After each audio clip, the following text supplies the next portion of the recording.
Hi, my name is Tammy with Hometown Quilt Company, and Missouri Star Quilt Company has invited me here to do some tutorials for y'all.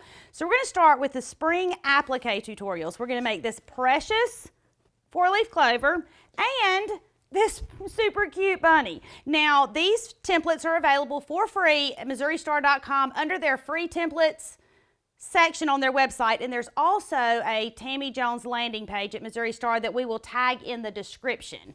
Okay, so we're going to start with this 4-leaf clover. Now, we're making this for St. Patrick's Day, but you could take this clover and you could put it on the front of a sweatshirt, you know, so you don't get pinched, or a t-shirt, or it would be super cute on a jean jacket or the leg of your pants, whatever you want to do with it. These fabrics are from Northcott, and it's shades of green that I got here. Now, I printed out the template, I cut out all of my pieces, and I pinned them on.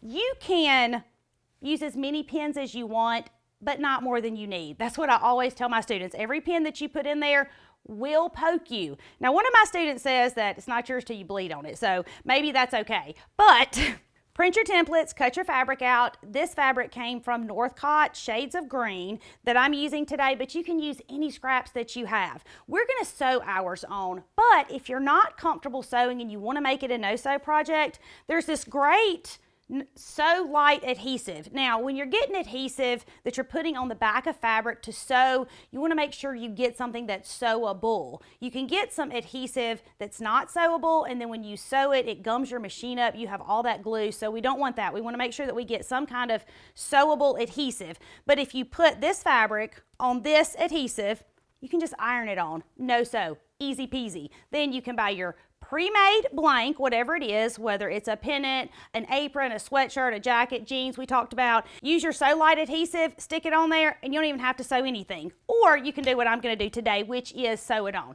Now, this is green. I'm going to choose my thread color to match the color of my fabric. Now, I don't mean to go out and buy 700 shades of green. You just need 2, light green and dark green, because all you're looking for is something that doesn't yell at you. Because when I sew this on, I don't really want white stitches saying, hey, I'm right here, especially when I make a mistake. So we're trying to hide that too. And Missouri Star has set me up with this great bucket of cotton thread. It's the Cotton Thread Stash Builder, and it has a whole bunch of different colors in it. My husband said, when you're done, can I have the container? I said, yes, honey, yes, you can. So let's find us a color that we like.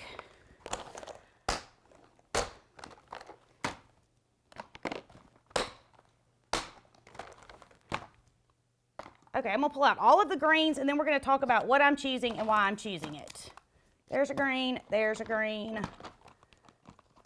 This is kind of tealy. I'm gonna pull it out.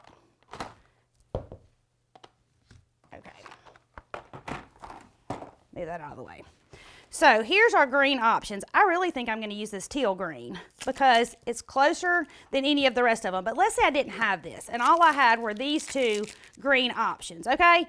I could use this green and it would be perfectly fine because it would blend in enough. You're just talking about some small stitches, so you're not talking about anything that's big and heavy. So you just want something that's not white, or maybe you want white. And if I wanted to do this and I only had white thread, you know what I'd do? I'd use white thread.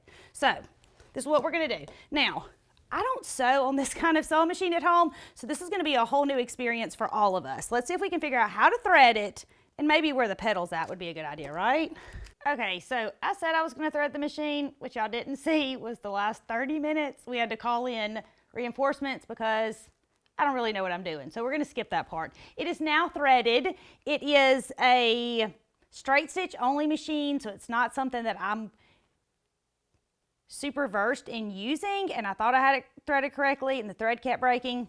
I had it one too many loops in. So we're threaded with the green thread, the teal that we were going to use, and we're going to stitch our clover on. Now all we're going to do is go around the outside just like this around each one of our pieces of fabric. Now, if you did not want this to be a raw edge applique, then you could zigzag yours. If you wanted it to be raised to look like a cutter quilt kind of situation, you could make each one of your hearts a different fabric and make it more patchworky looking, and then put it on top of some flannel and it gives it some lift. But for what we're doing today, we're just going to straight stitch around each piece. Now, don't forget, when you straight stitch, or any stitch, you have to backstitch every single time. My grandmother terrified me. She told me that if I did not backstitch, my stuff would fall apart. So I'm always backstitching. And I'm just gonna follow the edge of my presser foot right here next to the edge of my fabric. Slow and steady. There's no secret. I wish there was, but slow and steady. And if you're not great at it, guess what? We were all not great at it once. Sometimes we're still not great at it. So take your time and use the green thread. It'll hide your mistakes.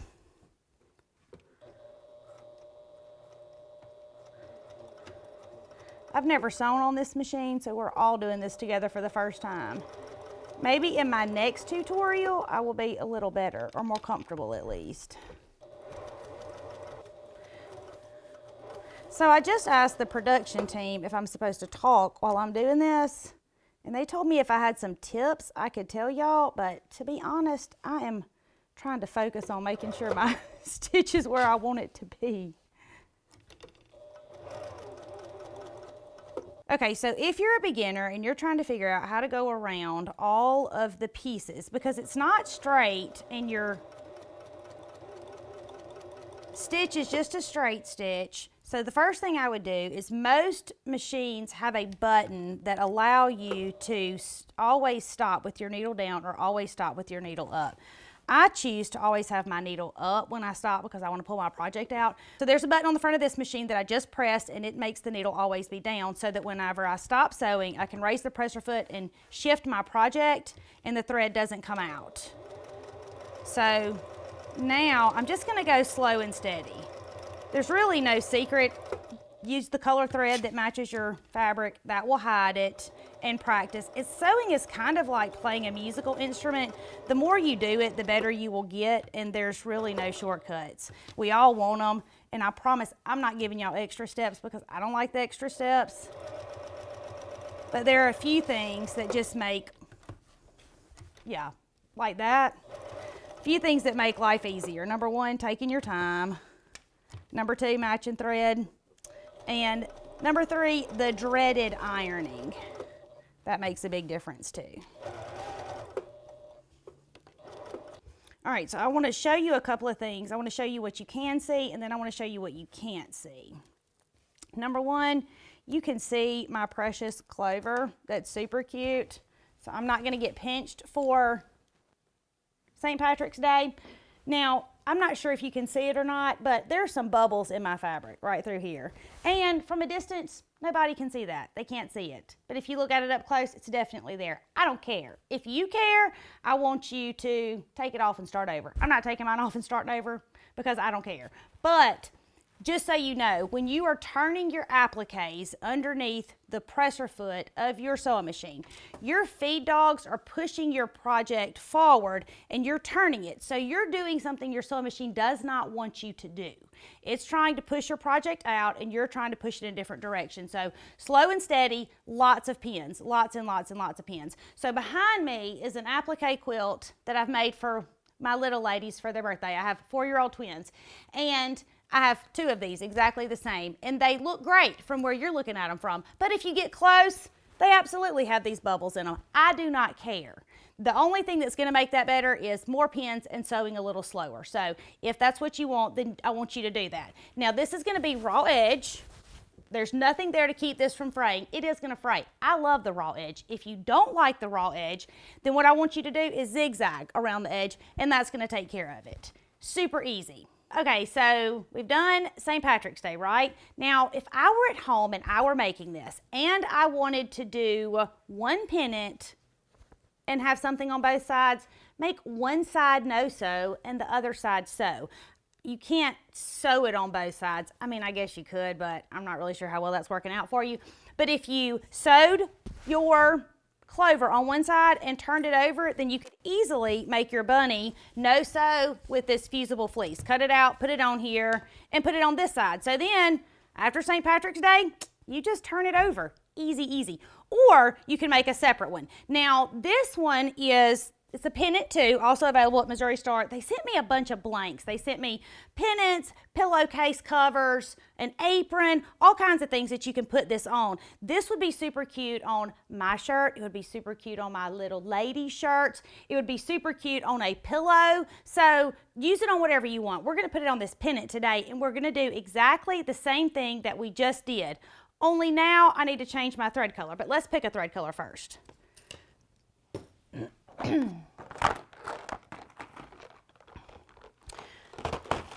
we're going to do the same thing we did a minute ago. We're going to pull out all of the blues, and then I'm going to choose one, and I'm going to tell you why I chose that one. So we have this blue.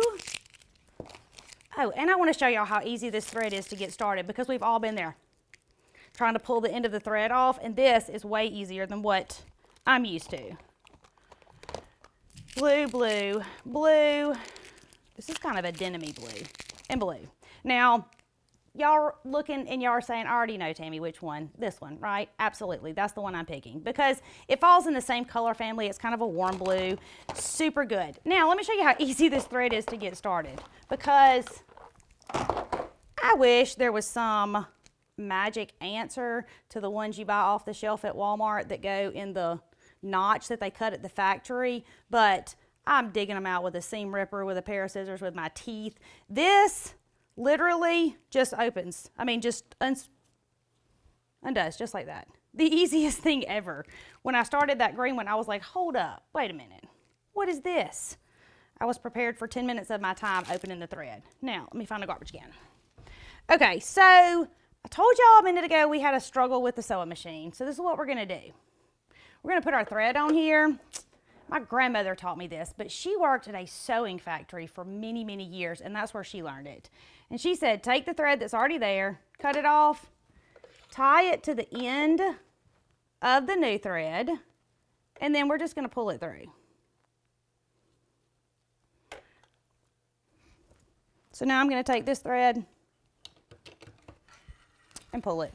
And it's going to come all the way through except for through my needle. So I'm going to cut it off and thread my needle.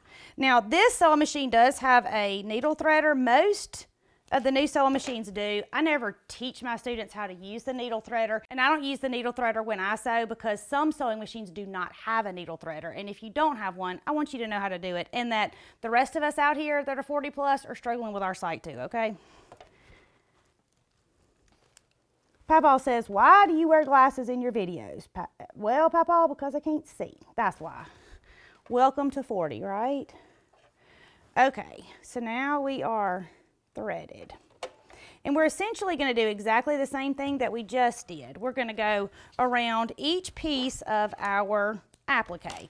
So we're going to go around each one of his legs, his body, his little tail, his head, and his ears. Straight stitch all the way around. Same thing as before. If you don't want it to fray, then use a zigzag stitch. If you wanted to give it a little lift and make it look like it was made from a cutter quilt, then you could put some flannel behind it. You can do all the things. Now for what we're doing, we're just going to put a straight stitch around it. Super easy and makes a great decoration. Okay, so I'm going to line the presser foot up with the edge of my fabric, and I'm going to stitch and back stitch when I start and when I stop, and I'm going to go around each piece.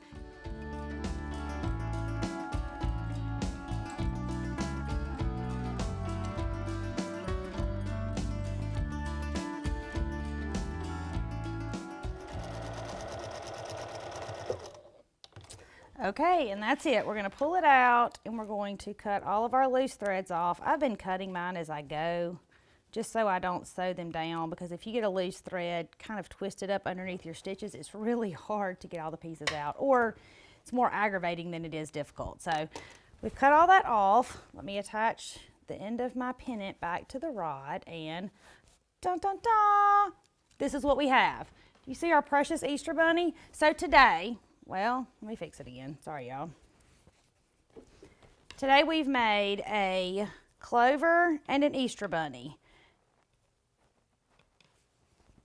They are ready for, or you are ready for all the holiday seasons.